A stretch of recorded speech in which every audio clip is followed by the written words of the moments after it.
বিকেলের নাস্তায় এরকম এক প্লেট পিঠা বা বিস্কুট হলে কিন্তু বিকেলের আড্ডাটাই একদম জমে যাবে। আসসালামু আলাইকুম সবাইকে, ওয়েলকাম জানাচ্ছি রেসিপি বা আমার কিচেনে আরও নতুন একটি রেসিপি দেখার জন্য। আজকে এমন একটি পিঠা বা বিস্কুটের রেসিপি শেয়ার করব যেটা বানাতে সময় লাগবে মাত্র 10 মিনিট। বিকেলে চায়ের সাথে ঝটপট কিন্তু বানিয়ে নিতে পারেন এই নাস্তাটি বিকেলের নাস্তায় বানিয়ে দিলে দেখবেন পরিবারের সবাই ছোট থেকে বড় সবাই একদম কারাকারি করে খাবে। আর এটা একবার বানিয়ে একটা এয়ারটাইম বক্সে ভরে কিন্তু সংরক্ষণ করে খেতে পারবেন প্রায় 1 মাস পর্যন্ত। তাই ভিডিওটি না টেনে পুরো ভিডিওটি দেখবেন। ভালো লাগলে অবশ্যই ভিডিওতে একটি লাইক দিয়ে দেবেন। আর যারা এখনো চ্যানেলটা সাবস্ক্রাইব করেন প্লিজ চ্যানেলটা সাবস্ক্রাইব করে রাখবেন। চলুন তাহলে শুরু করি। আর এই পিঠাটা আজকে আমি একটু বেশি করেই বানাবো, কারণ এটা বানালে কিন্তু সাথে সাথেই শেষ হয়ে যায়। তাই আজকে আমি 2টো ডিম দিয়ে বানাচ্ছি, যাতে করে একদিন কি 2 দিন একটু রেখে খাওয়া যায়। তো সাথে দিয়ে দিলাম আমি 2টো ডিমের সঙ্গে 1.25 কাপ পরিমাণে চিনি, মানে 3/4 কাপ এখানে আমি চিনি ব্যবহার করছি। এই চিনিটাই আমার কাছে মিষ্টিটা একদম পারফেক্ট মনে হয়। আপনারা মিষ্টিটা বেশি খেতে চাইলে 1 কাপ পর্যন্ত চিনি ব্যবহার করতে পারেন। ডিমের সঙ্গে চিনিটা যখন খুব ভালোভাবে মিশে যাবে এই পর্যায়ে আমি দিয়ে দিচ্ছি এখানে তেল। আমি এখানে প্রায় 1/2 কাপ আরও প্লাস 2 টেবিল চামচ পরিমাণে এখানে সয়াবিন তেল ব্যবহার করছি।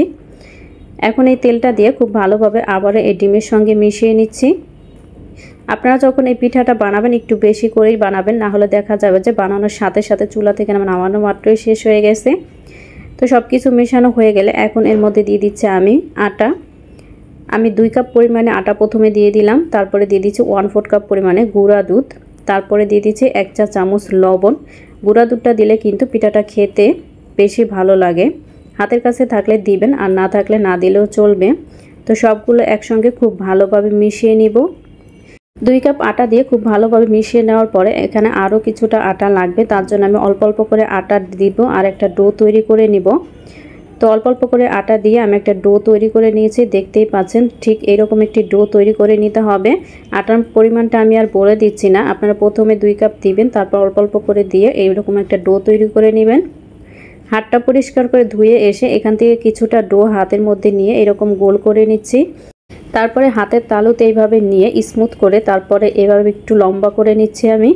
দেখেন এরকম লম্বা শেপ করে তারপরে চ্যাপটা করে নিলেই কিন্তু পিঠার শেপে চলে আসবে। তো আমি কাজটা কিভাবে করছি আমার হাতের দিকে খেয়াল করেই হয়তো বুঝতে পেরেছেন। এখন একটা ছুরির সাহায্যে উপর দিয়ে আমি ডিজাইন করে নিচ্ছি। আপনারা আপনাদের পছন্দ মতো এখানে ডিজাইন করে নিতে পারেন। আমি আমার পছন্দ মতো ডিজাইন করে নিচ্ছি। এই ডিজাইনটা কিন্তু দেখতে অনেক বেশি সুন্দর। আর পিঠাগুলো কিন্তু খুব বেশি মোটা করে বানানো যাবে না। তো আমি পিঠাগুলো বানিয়ে নিয়েছি, আর বানানোর সাথে সাথে কিন্তু এই পিঠাগুলো ভেজে নিতে হবে, খুব বেশি দেরি করা যাবে না। আমি একটা ফ্রাই প্যান বসে পর্যাপ্ত পরিমাণে তেল দিয়ে গরম করে নিয়েছি। আর তেলটাকে কিন্তু খুব অতিরিক্ত গরম করা যাবে না, মিডিয়াম গরম হয়ে গেলে একটা একটা করে পিঠা দিয়ে দেব। পিঠাগুলো যখন একটা পাশ হয়ে যাবে তখন একটা একটা করে পিঠাগুলো উল্টে দিতে হবে। এর আগে উল্টানো যাবে না, তাহলে কিন্তু পিঠাগুলো ভেঙে যেতে পারে।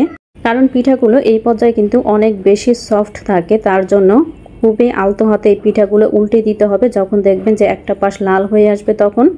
তো উল্টে পাল্টে পিঠাগুলোকে আমি ভেজে নিয়েছি, দেখতেই পাচ্ছেন। আমি আমার পছন্দ মতো কালার করে ভেজে নিয়েছি, আপনারা আপনাদের পছন্দ মতো কালার করে তুলে নেবেন। এখন একটা তেল ছাঁকনির সাহায্যে আমি পিঠাগুলোকে তুলে নিচ্ছি।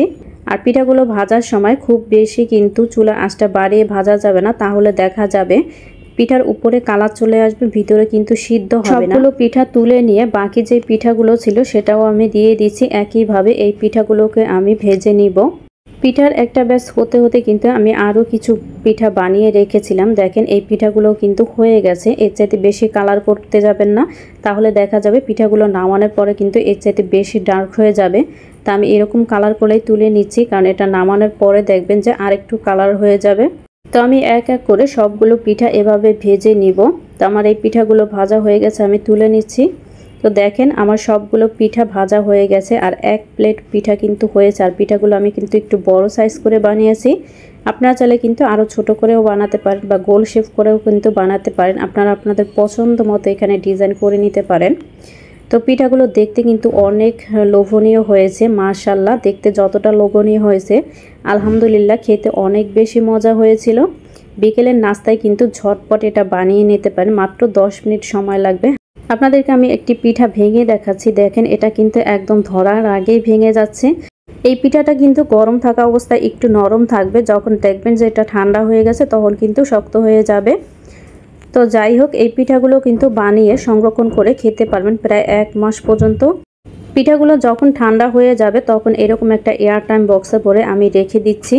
এরকম এয়ারটাইম বক্সে ভরে কিন্তু পিঠাগুলো রেখে দিলে কিন্তু অনেক দিন পর্যন্ত ভালো থাকে। আর এটা কিন্তু অনেক দিন পর্যন্ত যাবেও না, দেখবেন যে কয়েকদিনের মধ্যেই কিন্তু শেষ হয়ে যাবে। আমার তো প্রায় 2 দিনের বেশি যায়নি, পিঠাগুলো শেষ হয়ে গিয়েছিল। তো আশা করছি আমার আজকের এই বিস্কুট বা পিঠার রেসিপিটি আপনাদের কাছে ভালো লেগেছে। রেসিপিটি ভালো লেগে থাকলে অবশ্যই ভিডিওতে একটি লাইক দিয়ে দিবেন। আর যারা এখনও আমার চ্যানেলটা সাবস্ক্রাইব করে নাই তাদের কাছে অনুরোধ করব চ্যানেলটা সাবস্ক্রাইব করে রাখবেন। আর চ্যানেলটা সাবস্ক্রাইব করে পাশে থাকা অল বেল আইকনটিও বাজিয়ে রাখবেন, যাতে করে আমি নতুন কোনো রেসিপি ছাড়লে সাথে সাথে নোটিফিকেশন পেয়ে যান। আর ভিডিওটি ফ্রেন্ড এবং ফ্যামিলির সাথে বেশি বেশি শেয়ার করে দেবেন। তো আজকের ভিডিওটি এই পর্যন্তই। সবাই অনেক বেশি ভালো থাকবেন, সুস্থ থাকবেন। পরবর্তী ভিডিও দেখার আমন্ত্রণ জানিয়ে এখানেই বিদায় নিচ্ছি। আল্লাহ হাফেজ।